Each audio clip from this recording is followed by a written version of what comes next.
Assalamualaikum warahmatullahi wabarakatuh.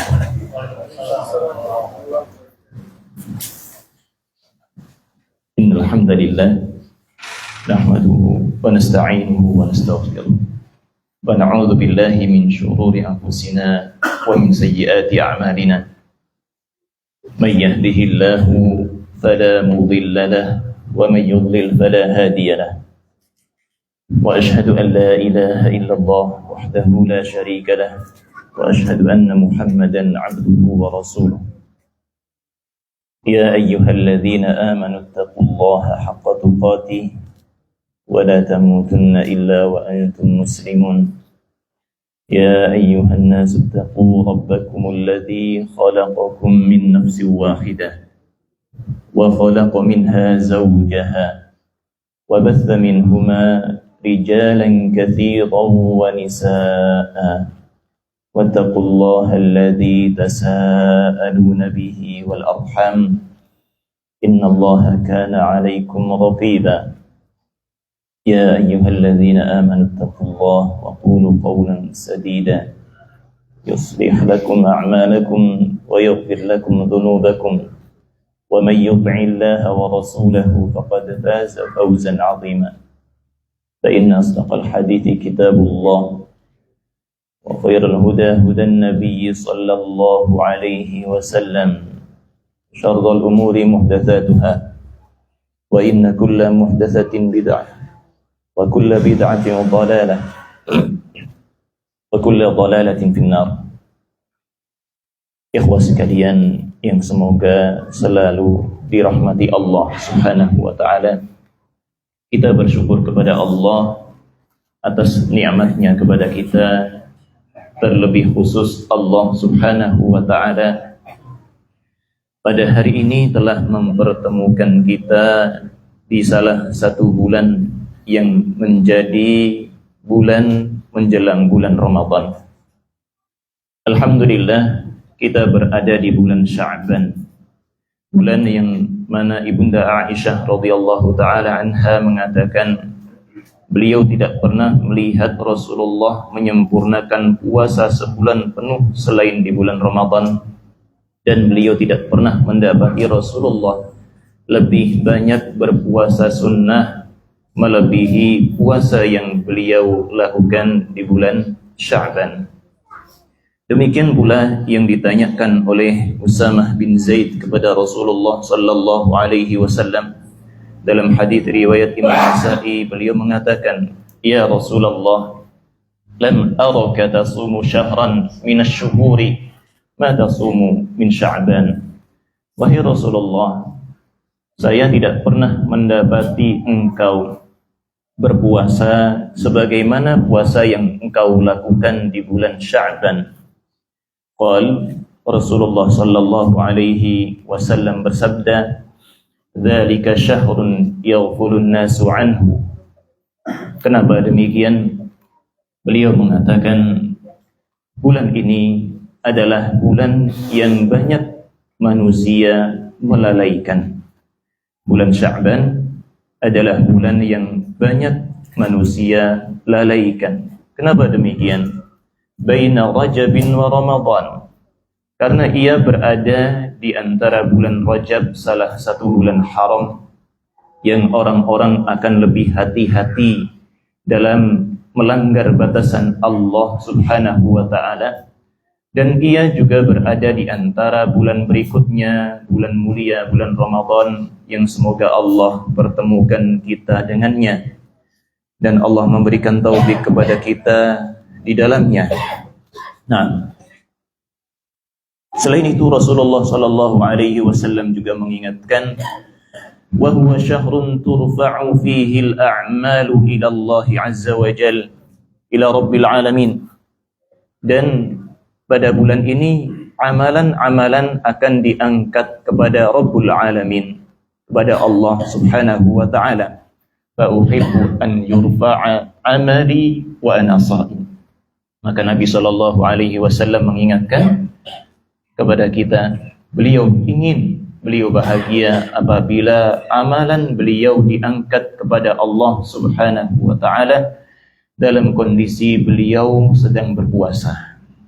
Maka ikhwah sekalian, dalam hadis tersebut ada sebuah pelajaran bagi kita yang dahulu sekali pernah kita ingatkan, bahwasanya di antara amalan yang mulia adalah amalan yang dilakukan seseorang di saat-saat banyak manusia melalaikannya atau di zaman fitnah. Sebagaimana kita tahu bahwasanya nilai seseorang dalam menghidupkan sunnah Nabi Sallallahu Alaihi Wasallam di sisi Allah besar tatkala kita mendapati banyak manusia melalaikannya. Maka demikian pula di bulan Sya'ban, jamaah, bulan yang mungkin banyak dari kaum muslimin meremehkannya, ya, karena bukan bulan haram, bukan pula bulan Ramadan, sehingga dianggap biasa-biasa saja. Ternyata Rasulullah Sallallahu Alaihi Wasallam mengajarkan kepada kita untuk istiqamah, tetap konsisten. Jangan sampai karena kondisi tertentu kemudian kita lemah dalam ketaatan kepada Allah Subhanahu wa Ta'ala. Nah, ikhwah sekalian yang semoga selalu dijaga Allah Subhanahu wa Ta'ala, malam hari ini alhamdulillah kita sudah masuk ke hadis yang ke-10 dari kitab atau dari bab taubat, kitab Riyadhus Shalihin yang dikarang oleh Al-Imam An-Nawawi rahimahullahu ta'ala. Dan pada malam hari ini kita masuk ke hadis yang keberapa? Hadis yang ke-10, ya, dari bab tersebut. Nah, Al-Imam An-Nawawi rahimahullahu ta'ala mengatakan dari Abu Nujaid wa an Abi Nujaid, sebuah kunyah dari sahabat yang mulia, yakni siapa? Imran bin Husain. Imran bin Husain. Semoga Allah Subhanahu wa Ta'ala meridai beliau dan juga ayahnya. Semoga Allah meridai beliau dan juga ayahnya. Imran bin Husain bin Ubaid, atau sebagian menyebutkan dengan bin Ubaidillah. Beliau adalah salah satu sahabat yang mulia. Yang kata Al-Imam Az-Zahabi, beliau seorang Al-Imamul Qudwah, seorang imam dan juga qudwah, suri tauladan bagi kita. Beliau masuk Islam dahulu di tahun ke-7 Hijriyah. Beliau masuk Islam di tahun ke-7 Hijriyah saat penaklukan Khaybar, di saat penaklukan Khaybar. Dan masuk Islamnya beliau bersamaan dengan salah satu sahabat mulia yang lainnya. Siapa jemaah? Abu Hurairah radhiyallahu taala anhu. Mereka masuk Islam bersama-sama. Dan ikhwah sekalian yang semoga selalu dijaga Allah Subhanahu wa taala, sahabat yang satu ini bukan sahabat biasa, ya. Beliau pernah diutus oleh Umar bin Khattab menuju Basrah untuk menjadi qadhi, menjadi hakim di sana. Beliau ditunjuk oleh Umar menjadi qadhi dan juga mengajarkan ilmu agama kepada penduduknya. Sampai-sampai Al-Imam Az-Zahabi menukilkan bahwasanya Al-Hasan Al-Basri rahimahullahu ta'ala mengatakan, ma qadima alaihimul Basrah khairul lahum min Imran ibn al-Husayn.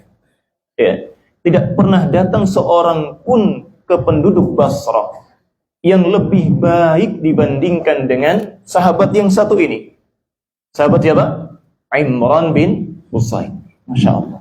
Ya, dan tidak hanya Hasan Al-Basri saja yang mengatakan demikian. Muhammad bin Sirin juga yang lainnya. Beliau luar biasa jemaah. Hatta sampai kalau kita lihat betapa mulianya beliau, di dalam Sahih Muslim ada sebuah kisah yang mungkin menakjubkan bagi kita. Beliau punya karomah jemaah. Ya, apa karomahnya? Apa kira-kira? Pernah dengar karomahnya beliau? Ya. Beliau bisa mendengar salam dari malaikat kepadanya. Beliau pernah mendengar atau bisa mendengar salam para malaikat kepadanya. Sebagaimana dalam kitab Al-Hajj, ya, dalam Sahih Muslim, ya, atau yang serupa dengannya, kita baca dari apa yang dinukilkan oleh Al-Imam Al-Zahabi, wa qala Muttarif bin Abdullah. Muttarif bin Abdullah pernah mengatakan, qala li Imran bin Husain. Imran bin Husain pernah mengatakan kepadaku, "Uhaddithuka hadithan 'asallahu ay yanfa'aka bih." Aku akan memberikan kepadamu atau menyampaikan kepadamu sebuah hadis yang semoga bisa bermanfaat bagimu. Inna Rasulullah sallallahu alaihi wasallam jama'a bainal haji wal umrah. Sesungguhnya dahulu Nabi sallallahu alaihi wasallam tatkala melaksanakan haji, beliau menggabungkan antara haji dengan umrah, ya. Walam yunha anhu hatta mat. Dan beliau tidak pernah dilarang oleh Allah Subhanahu wa taala meskipun beliau sampai meninggal dunia. Walam yanzil fihi Qur'anun yuharrimuh. Dan tidak pernah datang ayat Al-Qur'an yang turun untuk mengharamkannya.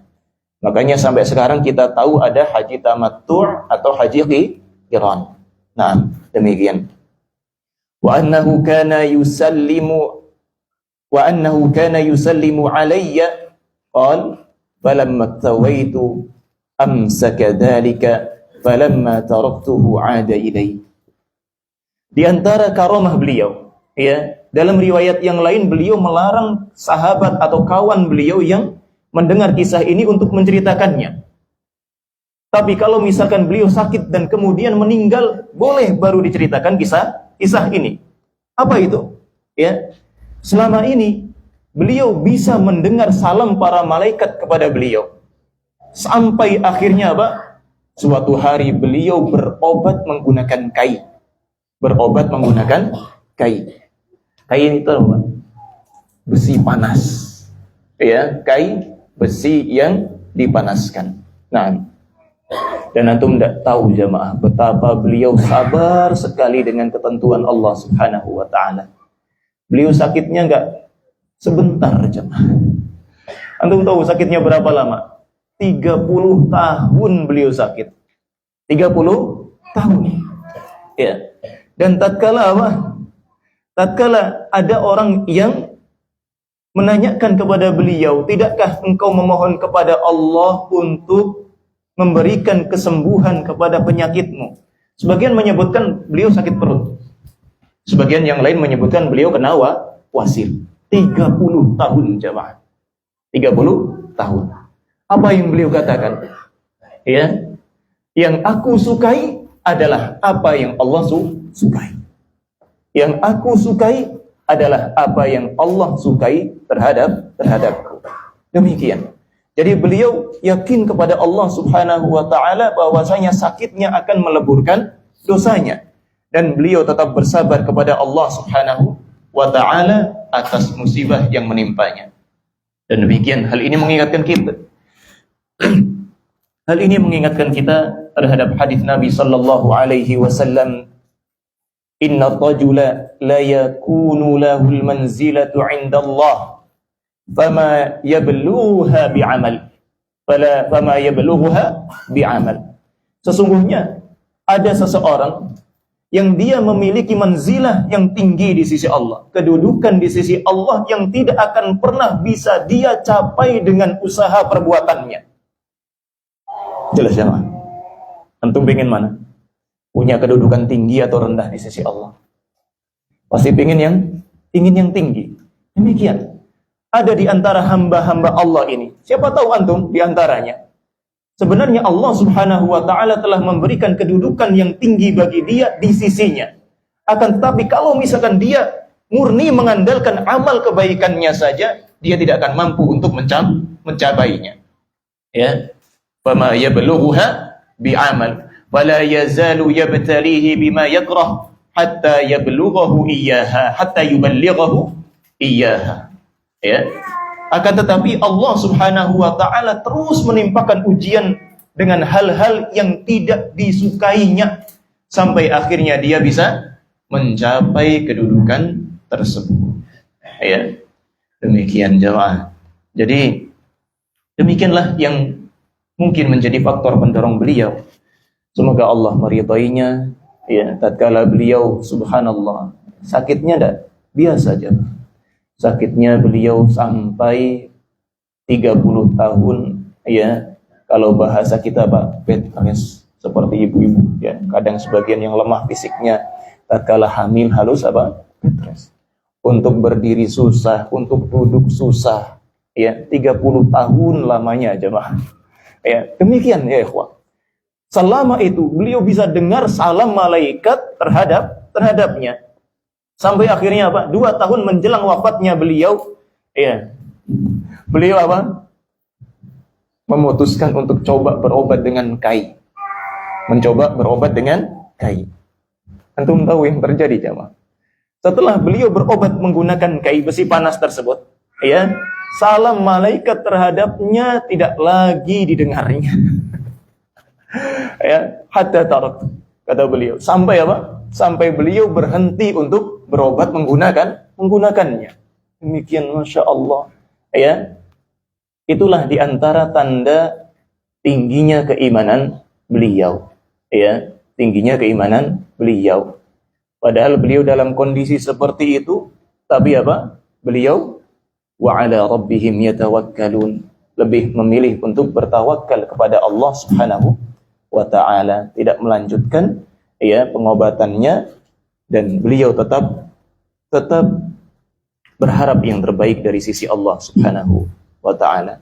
Nah, ikhwas sekalian yang semoga selalu dijaga Allah Subhanahu wa ta'ala. Dan di antara sikap beliau, akhlak beliau, ya, adalah senantiasa dihantui dosa. Ya, senantiasa merasa bersalah kepada Allah Subhanahu wa ta'ala. Sampai beliau pernah mengatakan, wadidtu anni ramadun tadruni riyah. Aku berharap aku ini hanya pasir atau debu-debu saja yang kemudian diterbangkan oleh angin. Ya, itulah beliau. Padahal beliau bukan orang yang banyak dosa seperti kita. Ya, akan tetapi Masya Allah, ya, beliau tetap bersifat demikian. Beliau tetap takut kepada Allah Subhanahu wa ta'ala. Beliau sadar atas kurangnya apa yang bisa beliau lakukan untuk membalas nikmat Allah Subhanahu wa ta'ala. Dan ini gambaran para salaf dahulu takut sekali kepada Allah Subhanahu wa ta'ala. Para salaf takut kepada Allah Subhanahu wa ta'ala, sehingga sampai mereka berharap, kalaulah bisa aku ini ingin jadi pasir saja, ingin jadi debu saja, sehingga tidak perlu mempertanggungjawabkan apapun di hadapan Allah Subhanahu wa ta'ala. Tapi tidak mungkin, ya. Allah sudah ciptakan kita sebagai manusia. Baik, jamaah sekalian yang semoga selalu dijaga Allah Azza wa Jalla, kita lanjutkan. Beliau mengatakan, jadi Imran bin Husain al-Khuzai, semoga Allah meridai mereka berdua. Beliau menceritakan, anna imra'atan min Juhainata atat Rasulullah sallallahu alaihi wasallam wa hiya qubla min az-zina. Sesungguhnya dahulu ada seorang wanita dari Juhainah. Beliau datang menemui Rasulullah sallallahu alaihi wasallam dalam kondisi hamil karena berzina. Dalam kondisi hamil karena berzina. Faqalat, beliau pun mengatakan kepada Rasulullah sallallahu alaihi wasallam, ya Rasulullah, wahai Rasulullah, asabtu haddan, aku telah melanggar batasan Allah, atau apa? Aku telah layak untuk ditunaikan rajam terhadapnya. Faqimhu alaih, maka tegakkanlah had tersebut atasku. Bada'a Nabiyullah sallallahu alaihi wasallam waliyaha. Rasulullah sallallahu alaihi wasallam pun memanggil walinya. Rasulullah memanggil walinya. Faqal, beliau pun mengatakan, ahsin ilaiha, ahsin ilaiha fa idza wada'at fatini. Berbuat baiklah kalian terhadapnya, dan apabila ia telah melahirkan, datanglah kembali kepadaku. Fafa'ala fa'amara biha Nabiyullah sallallahu alaihi wasallam. Mereka pun melakukannya, walinya pun melakukannya. Maka tatkala beliau telah melahirkan, Rasulullah sallallahu alaihi wasallam memerintahkan fashuddat 'alaiha thiyabuha, agar pakaian wanita ini diikat kuat. Ya. Thumma amara biha farujimat. Kemudian Nabi sallallahu alaihi wasallam memerintahkan agar ia dirajam. Thumma shalla 'alaiha. Kemudian Nabi sallallahu alaihi wasallam mensolatinya. Faqala lahu Umar bin Khattab radhiyallahu taala anhu mengatakan kepada Nabi sallallahu alaihi wasallam, seraya bertanya, "Tusalli 'alaiha ya Rasulullah?" Apakah engkau salat terhadapnya? Apakah engkau mensolatinya wahai Rasulullah? Waqad zanat, sedangkan ia telah berzina. Ya. Jadi Umar mengira apabila ada orang yang berlaku dosa besar, kemudian Kemudian tidak layak untuk disolati, padahal dia masih seorang yang beriman. Ya. Apa jawab Nabi sallallahu alaihi wasallam? Laqad tabat taubatan law usimat baina sab'ina min ahli al-Madinati la wasi'athum. Sungguh beliau telah bertaubat dengan sebuah taubat yang apabila dibagikan kepada 70 penduduk Madinah, niscaya taubat itu cukup untuk dosa-dosa mereka. Cukup untuk dosa-dosa mereka. Ya. Wahal wajadta afdala min an jadat bi nafsiha lillah. Apakah engkau dapati sesuatu yang lebih utama, lebih baik dibandingkan dengan seseorang yang sikapnya telah menyerahkan dirinya kepada Allah sepenuhnya? Apakah engkau mendapati orang yang lebih baik dibandingkan dengan orang yang telah pasrah sepenuhnya terhadap Allah subhanahu wa ta'ala? Maka ikhwah sekalian yang semoga selalu dijaga Allah subhanahu wa ta'ala, pelajaran pertama yang bisa kita pahami dari hadis ini adalah apa? Sebaik apapun sahabat Nabi sallallahu alaihi wasallam, mereka juga adalah manusia. Mereka juga manusia. Mereka berusaha untuk bertakwa kepada Allah subhanahu wa ta'ala. Tidak sengaja untuk melanggar batasan Allah subhanahu wa ta'ala kemudian merasa aman dari murkanya. Tidak demikian.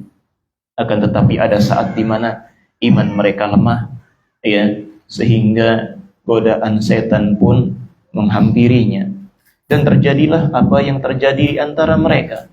Ya, akan tetapi sebuah pelajaran penting setelahnya adalah apa? Mereka jujur kepada Allah. Mereka apa? Jujur kepada Allah subhanahu wa ta'ala, dan mereka ingat firman Allah subhanahu wa ta'ala, qad aflaha man zakkaha wa qad khaba man dassaha. Qad aflaha man zakkaha, sungguh telah beruntung orang yang mensucikannya. Sehingga apa? Mereka pun setelah mengotori jiwanya, datang kepada Nabi sallallahu alaihi wasallam untuk apa? Untuk minta agar Rasulullah sallallahu alaihi wasallam menegakkan had terhadapnya sehingga sucilah perbuatannya. Sehingga sebagian ulama mengatakan, tatkala hukum syariat had telah ditegakkan, maka apa? Terhapuskanlah dosanya secara mutlak. Sedangkan dengan taubat baru dugaan kuat. Baru dugaan kuat. Makanya kita ingat tentang hadis yang lain, kisah yang juga serupa tentang Ma'iz bin Malik yang datang juga kepada Nabi sallallahu alaihi wasallam dan mengatakan, "Ya Rasulullah, tahhirni," kata beliau. Wahai Rasulullah, tolong sucikan aku wahai Rasul. Dan kejadiannya serupa dengan wanita ini. Beliau datang kepada Nabi sallallahu alaihi wasallam, bahkan di dalam riwayat yang lain disebutkan sebelumnya. Ya, Dia datang kepada Nabi sallallahu alaihi wasallam. Kemudian minta kepada Nabi sallallahu alaihi wasallam, "Ya Rasulullah, tahhirni." Wahai Rasulullah, sucikan aku wahai Rasul. Sucikan aku dari kesalahanku wahai Rasul. Sucikan aku hingga aku kembali kepada Allah. Aku yakin tidak ada lagi dosa yang aku harus tanggung wahai Rasul. Demikian. Ya. Faqal, "Waihak, irji' fastaghfirillah wa tub 'alaih." Ada apa dengan engkau? Celaka engkau. Ya, Allah sudah tutupi. Pulanglah engkau, mintalah ampun kepada Allah dan bertaubatlah engkau. Ya. Berselang keesokan harinya, datang lagi dia dengan perasaan yang bersalah kepada Rasulullah sallallahu alaihi wasallam. Tetap dihantui dengan dosanya. Karena apa? Taubat tidak bisa memastikan apakah Allah mengampuninya. Taubat diterima dan tidaknya hanya Allah yang berhak untuk memutuskannya. Ya, dan ia ingin menunjukkan kesungguhannya kepada Allah Subhanahu wa taala dengan kejujuran dia siap untuk mendapatkan hukuman atas dosanya. Masya Allah. Baru tenang jiwanya jemaah. Baru akan tenang jiwanya. Sehingga dia datang lagi kepada Nabi sallallahu alaihi wasallam. Nabi mengatakan yang serupa, "Pulang kamu. Pulanglah engkau. Mintalah ampun kepada Allah, bertaubatlah." Sampai akhirnya apa? Keempat kalinya dia datang lagi menjumpai Nabi sallallahu alaihi wasallam. Kemudian Nabi pun apa? Menanyakan kepada para sahabatnya, "Abihi junun?" Apakah dia mengalami gangguan jiwa? Ya. Jadi Nabi sallallahu alaihi wasallam bukan orang yang apa? Serba nafsu untuk memutuskan sesuatu, kemudian tatkala ada kezaliman dilakukan, beliau memutuskan dengan nafsunya langsung apa? Hendak macam apa? Bahasa orang sekarang, orang yang sadis, ya, apalagi, ya, subhanallah, ya, orang yang hendak apa? Mudah sekali menumpahkan darah manusia. Tidak demikian. Rasulullah sampai nanya lagi. Sudah 3 kali disuruh pulang, sudah disuruh minta ampun kepada Allah. Dan demikian kata para ulama. Sebagian ulama mengatakan kalau seseorang datang mengakui dosanya, kemudian dia pulang lagi, tidak kembali lagi, dia tidak dikejar, ya, dia tidak dikejar, tidak dicari oleh petugas, ya, kemudian untuk menangkapnya, kecuali ada laporan, jemaah. Ya, jadi tatkala seseorang telah mengaku, kemudian apa? Dia merujuk dari pengakuannya, dia taubat kepada Allah, maka apa? Tidak berlaku lagi hukum untuk apa? Yang berwenang mengejarnya, kecuali tatkala ada yang mengadukannya untuk apa? Dipidanakan, misalkan di dalam Islam, demikian. Ya. Beliau tetap datang untuk apa? Menemui Nabi sallallahu alaihi wasallam. Dan tatkala Nabi datang, beliau katakan apa? Abihi junun? Apakah dia mengalami gangguan jiwa? Ya. Kata para sahabat apa? Tidak wahai Rasulullah. Kami tidak mendapati demikian padanya. Rasulullah tanya lagi, ya, apakah dia minum khamar? Apakah dia dalam pengaruh minuman keras? Padahal jelas-jelas ya, nggak ada yang apa? Yang mencium bau aroma khamar, tapi apa? Akhirnya demi memastikan, salah satu di antara sahabat bangun, kemudian apa? Mendekatkan hidungnya ke mulut sahabat tadi, ke Ma'is, ya, untuk apa? Memastikan, dan ternyata sama sekali tidak didapati aroma khamar dari mulutnya.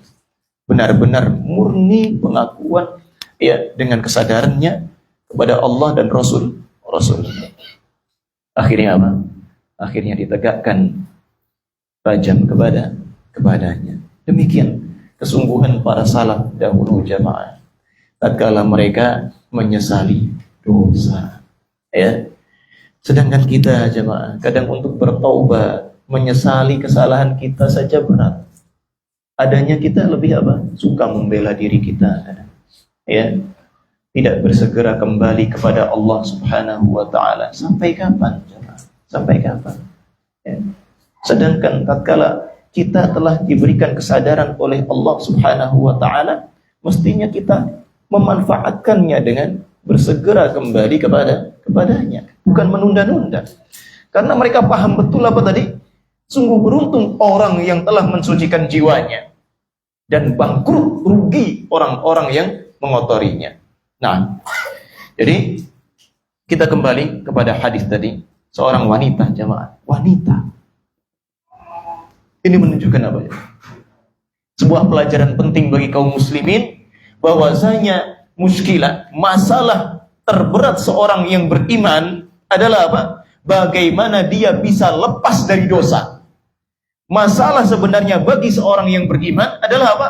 Bagaimana dia bisa lepas dari dosa, kembali kepada Allah dalam dosanya, dalam kondisi dosanya telah diampuni olehnya, jemaah. Ya. Sehingga apa? Ia berani untuk mempertaruhkan nyawanya. Yang penting aku kembali kepada Allah dalam kondisi dosa zina ini telah diampuni olehnya. Dan demikian. Sebagian kita masalah utamanya adalah apa? Ekonominya. Ya. Mungkin pelajaran bagi antum. Antum masih ingat Abu Talha dengan gentong-gentong khomernya sebelum khomer akhirnya diharamkan oleh Allah Subhanahu wa taala. Antum masih ingat? Ya, tatkala beliau minum ya air kurma bersama sahabat yang lainnya di rumah. Didengarlah oleh beliau bahwasanya Allah Subhanahu wa taala telah berfirman, "Innamal khamru wal maisir wal ansab wal azlamu rijsun min amali syaitan fajtanibu." Apa yang beliau lakukan? Beliau perintahkan Anas untuk apa? Menumpahkan gentong-gentong yang berisi bisnis khamrnya. Ya. Kebayang antum punya pabrik ya, pabrik apa? Miras. Pabrik miras, ya. Dan itu salah satu simpanan hartanya saat itu, jamaah. Ya. Tidak kepikiran gimana nanti saya makan, saya mau kerja apa? Gak demikian, jamaah. Gimana kalau saya rugi berat? Gak demikian. Masalah yang ada di dalam hati mereka adalah apa? Bagaimana kalau aku kembali kepada Allah, berjumpa dengan Allah, aku masih membawa dosa. Akhirnya apa? Demikianlah mereka. Ya. Ada yang sungguh-sungguh sebagaimana wanita tadi. Ya, dia datang kepada Allah Subhanahu wa taala hendak mensucikan dirinya dari dosa zinanya. Dia rela untuk dirajam, yang penting aku kembali kepada Allah dalam kondisi Allah telah ridha. Dan demikian pula tadi Abu Talha, ya, ditumpahkan gentong khamarnya. Ya, padahal di sana ada penghasilannya gak sedikit, jamaah. Dan antum tahu hingga Masya Allah, ya, jalanan di kota Madinah menjadi banjir miras. Ya. Banjir khamr di sana. Demikian, ya. Jadi permasalahan sejati seorang yang beriman adalah dosanya. Bagaimana bisa ia berlepas dari dosa?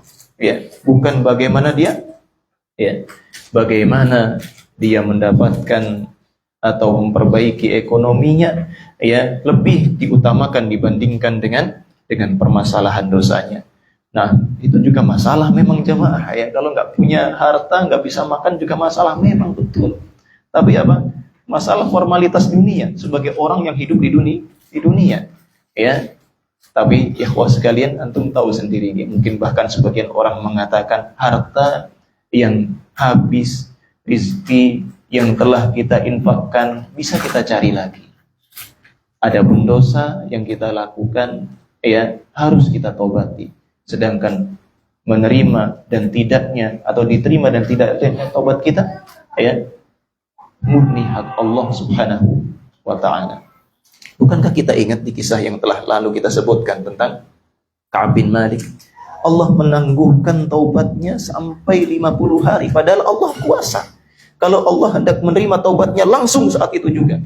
Karena Allah tahu betul bahwasanya beliau adalah orang yang jujur ke hadapan Nabi SAW tentang kondisinya, ya. Tapi Allah menangguhkannya. Ini bukti bagi kita, pelajaran bagi kita bahwasanya Allah memberikan taubat kapanpun Allah mau kepada siapapun yang Allah mau, ya. Sehingga apa?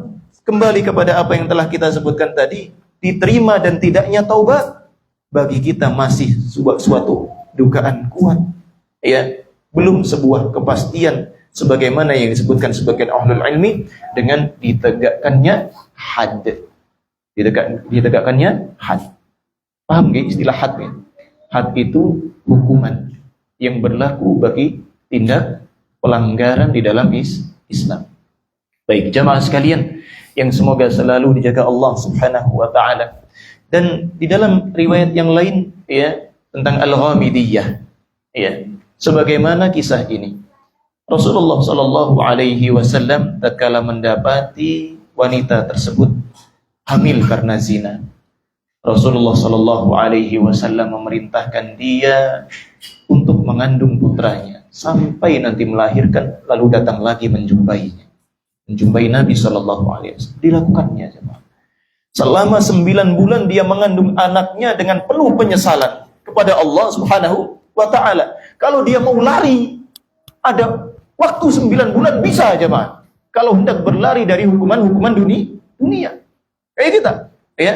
Atau naudzubillah, jangan kayak kita. Ya, sebagian kita jemaah. Tatkala dia telah melakukan kezaliman, dia tidak mau bertanggung jawab, bahkan apa? Kabur supaya apa? Lepas dari tanggung jawabnya. Ya. Tapi beliau seorang wanita jamaah. Ternyata sebagian wanita dari sahabiat mentalnya jauh lebih kuat dibandingkan mental laki-laki zaman sekarang. Ya. Lebih berani menghadapi apa? Tanggung jawab meskipun resikonya kematian dibandingkan dengan kaum muslimin sekarang. Subhanallah. Ya. Padahal apa tadi? Rasulullah kasih waktu kepada dia 9 bulan sampai dia melahirkan. Antum kira kabur gitu? Tidak. Dia tetap datang lagi kepada Nabi Shallallahu Alaihi Wasallam. Datang lagi kepada Nabi sambil menggendong anaknya yang telah dia lahirkan. Ya.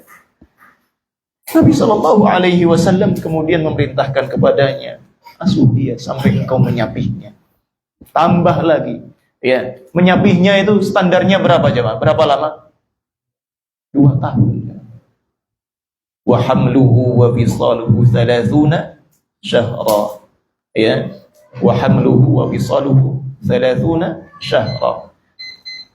Wanita apabila hamil sampai menyapihnya itu standarnya umumnya adalah 30 bulan.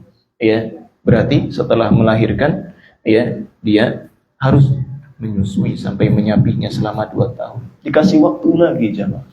Dia tetap simpan kejujurannya, kesungguhannya untuk mensucikan dirinya dan bertaubat kepada Allah meskipun diberikan waktu 2 tahun jemaah. Tidak berubah isi hatinya. Makanya Allah berfirman apa? Minal mu'minin rijalun sadaqu ma 'ahadullaha alaih. Di antara orang-orang yang beriman, ya, ada orang-orang yang benar-benar jujur terhadap apa yang telah mereka janjikan kepada Allah Subhanahu wa Ta'ala. Lihat seorang wanita seperti ini jemaah, enggak lemah hatinya, ya, tidak lemah hatinya tatkala telah memiliki kesungguhan kepada Allah untuk mensucikan dirinya dari dosa.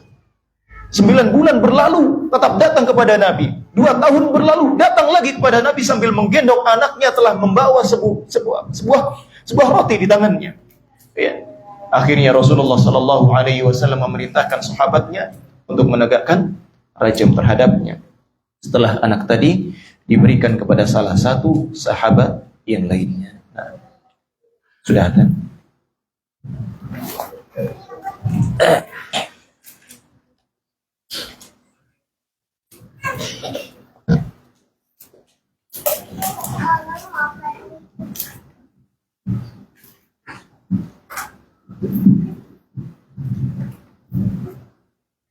Allahu Akbar, Allahu Akbar,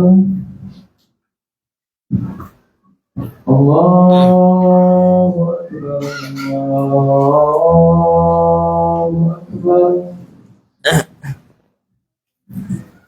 Asyhadu an la ilaha illallah.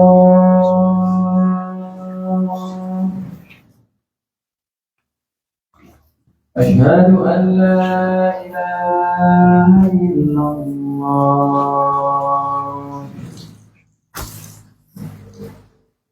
أشهد أن محمدا رسول الله.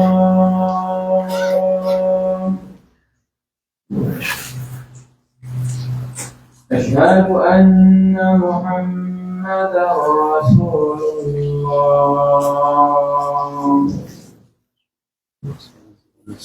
حي على الصلاة. أنا شربت قبل المغرب الحمد لله. أو تشرب. حي على الصلاة.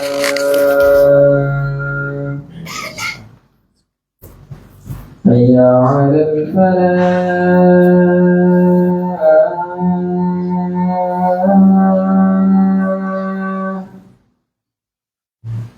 حي على الفلاح. الله أكبر الله أكبر لا إله إلا الله. Allah.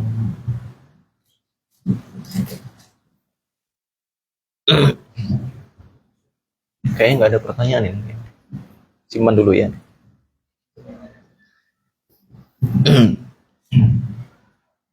Baik ikhwas sekalian yang semoga selalu dijaga oleh Allah Subhanahu wa taala.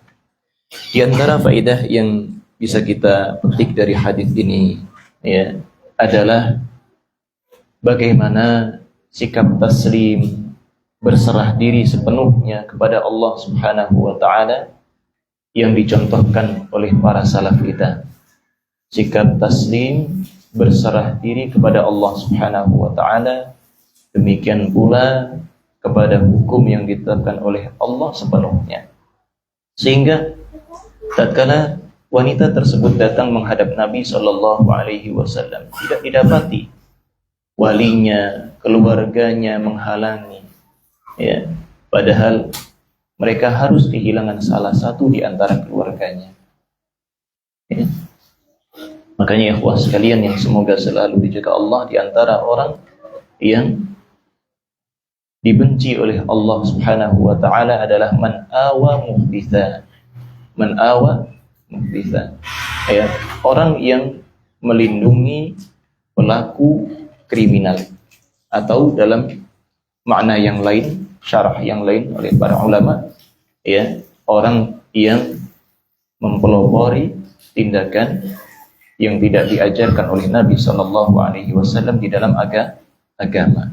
Nah, makanya bahkan sampai tatkala Nabi sallallahu alaihi wasallam ya memanggil walinya pun siap untuk melaksanakan tugas dari Rasulullah sallallahu alaihi wasallam tanpa membelanya, tanpa memintakan ampun agar dimaafkan untuk putrinya, ya, akan tetapi mereka berserah diri sepenuhnya terhadap keputusan Allah dan Rasulnya. Dan di dalam hadis ini juga pelajaran bagi kita bahwasanya para salaf kita dahulu, mereka adalah orang-orang yang memiliki akhlak syaja'ah. Mereka memiliki keberanian, ya, untuk mempertanggungjawabkan apa yang mereka lakukan. Mereka memiliki keberanian, ya. Mereka tidak seperti kebanyakan orang-orang sekarang yang sangat takut terhadap kematian. Sangat takut terhadap kematian, ya. Padahal hakikatnya setiap orang apabila ia beriman, berusaha bertakwa kepada Allah, kematiannya adalah awal atau gerbang baginya untuk menjemput pahala yang selama ini telah ia usahakan. Nah, dan ikhwas sekalian yang semoga selalu dijaga Allah, pelajaran yang lain pula di antara hal yang paling utama dalam taubat seorang hamba kepada Allah Subhanahu wa taala adalah kejujuran penyesalannya kepadanya. Kejujuran penyesalannya kepada Allah Subhanahu wa taala. Sebagaimana kita tahu Nabi sallallahu alaihi wasallam bersabda, "An-nadamu taubah." An-nadamu taubah. Penyesalan hakikatnya adalah taubat itu sendiri. Penyesalan hakikatnya adalah taubat kepada Allah Subhanahu wa taala. Maka ya, sebagaimana kita pahami dari hadis-hadis yang telah berlalu, ya, tatkala salaf mereka bertaubat kepada Allah Subhanahu wa taala, mereka tunjukkan kejujuran penyesalannya kepada Allah, seperti halnya Al-Ghamidiyah, seperti halnya wanita dari Juhainah yang disampaikan oleh Nabi sallallahu alaihi wasallam, atau yang kita baca hadisnya pada malam hari ini, atau seperti sahabat yang sebelumnya telah kita sebutkan, Ka'ab bin Malik yang rela 50 hari didiamkan, bahkan di hari ke-40 dia harus berpisah dari istrinya. Dan seperti dua sahabat yang lainnya yang subhanallah terus selama 50 hari menangisi dosa-dosanya. Subhanallah. Ya. Baik ikhwas sekalian yang semoga selalu dijaga Allah Subhanahu wa taala. Mungkin kita selesaikan hadis-hadis yang berikutnya pada kesempatan kali ini juga, karena haditsnya cukup ringkas. Dan hadits yang berikutnya yang disebutkan Imam Nawawi rahimahullahu taala adalah dari Ibnu Abbas dan juga Anas bin Malik radhiyallahu taala anhuma atau radhiyallahu taala anhum, bahwasanya Rasulullah sallallahu alaihi wasallam bersabda, "Lau anna libni Adam wadiyan min dhahabin ahabba an yakuna lahu wadiyan." Seandainya seorang anak Adam memiliki sebuah lembah yang dipenuhi emas. Seandainya seorang anak Adam memiliki harta seluas sebuah lembah yang dipenuhi dengan emas, atau mungkin selembah itu emas semua aja, ahabba ayyakuna lahu wadiyan, niscaya ia akan berharap untuk memiliki dua buah. Hal ini menunjukkan apa? Tentang ketamakan nafsu manusia yang harus setiap orang waspada terhadapnya. Wala yamla'a fahu illa turab, kata Nabi sallallahu alaihi wasallam, tidak akan pernah ada yang bisa menyumpal mulutnya kecuali tanah. Tidak akan pernah nafsu itu akan merasa puas sampai seseorang dikuburkan di dalam tanah, kemudian tanah menyumbat mulutnya. Terus nafsu itu akan menuntut untuk apa? Minta tambah, tidak akan ada hentinya. Maka apa? Antum harus sadar bahwasanya nafsu ini adalah salah satu cobaan terbesar bagi seorang hamba yang ada pada dirinya. Nah, tapi di dalam akhir hadisnya Nabi sallallahu alaihi wasallam bersabda, "Wa yatubullahu 'ala man taba." Wa yatubullahu 'ala man taba. Akan tetapi Allah Subhanahu wa taala akan menerima taubat dari orang yang mau bertaubat kepadanya. Jadi ikhwah sekalian, dalam hadis ini jelas Rasulullah sallallahu alaihi wasallam mengingatkan kita tentang sebuah jalur yang niscaya akan mudah menyesatkan manusia. Jalur apa itu? Terus memperturutkan nafsunya. Terus memperturutkan nafsunya. Atau seseorang akan terus bisa tergelincir dalam kehidupannya karena hawa nafsunya yang tidak akan ada puasnya. Akan tetapi siapa? Orang yang mau bertobat kepada Allah Subhanahu wa taala, mereka adalah orang-orang yang akan Allah terima taubatnya. Maka ikhwah sekalian yang semoga selalu dijaga Allah, kita ingat hadis Nabi sallallahu alaihi wasallam, kullu bani Adam khata'. Setiap anak Adam itu akan terus melakukan kesalahan, banyak sekali salahnya. Karena ini, di antara sebabnya apa? Ketamakan nafsunya. Yang bahkan kalau misalkan Allah berikan selembah emas kepadanya, niscaya belum puas pula nafsu yang terus mendorongnya. Terus, dan demikian, kalaupun sudah punya dua, niscaya dia akan minta tambah lagi, mencari tambah lagi. Demikian. Tapi apa? Orang yang sadar terhadap kesalahannya, hendaklah dia segera kembali kepada Allah berapa kali pun dia melakukan dosa. Karena apa? Rasulullah sallallahu alaihi wasallam bersabda, "Wa khairul khata'in at-tawwabun." Wa khairul khata'in at-tawwabun. Dan sebaik-baik orang yang banyak melakukan salah adalah mereka yang banyak bertaubat juga. Demikian. Baik, hadis terakhir dari bab ini ikhwah sekalian. Wa an Abi Hurairah radhiyallahu anhu anna Rasulullah sallallahu alaihi wasallam qala, dari Abu Hurairah, semoga Allah meridai beliau, bahwasanya Rasulullah sallallahu alaihi wasallam bersabda, "Yadhakullahu subhanahu wa ta'ala ila rajulaini yaqtulu ahaduhuma al-akhar yadkhulanil jannah." Di antara sifat Allah subhanahu wa ta'ala, sifat fi'liyahnya, ikhtiyariyahnya adalah apa? Yadhak. Allah bisa tertawa jamaah. Dan Allah melakukan apa yang Allah kehendaki. Kapan Allah kehendaki. Masa Allah ketawa? Siapa kita hingga berani mengatur Allah subhanahu wa ta'ala? Tatkala Allah subhanahu wa ta'ala melalui lisan Rasulnya dan hadis ini sahih menyatakan bahwasanya Allah bisa tertawa, maka apa? Kewajiban kita sami'na wa ata'na. Kita dengar bahwasanya Allah menyampaikan tentang sifatnya demikian, kami taat ya Allah, kami turuti, kami imani apa yang kau sampaikan tentang dirimu ya Allah. Dan Allah tertawa jamaah. Kapan Allah tertawa? Tatkala Allah melihat dua orang ini apa? Dulunya saling bunuh mereka. Dulunya bermusuhan, saling membunuh. Salah satunya membunuh yang lainnya. Tapi apa? Dua-duanya bisa masuk surga. Dua-duanya masuk surga. Masya Allah. Jangan bunuh kawan antum. Ya. Bukan antum mungkin. Ya. Jadi mereka berdua saling bunuh dan salah satunya berhasil membunuh yang lainnya.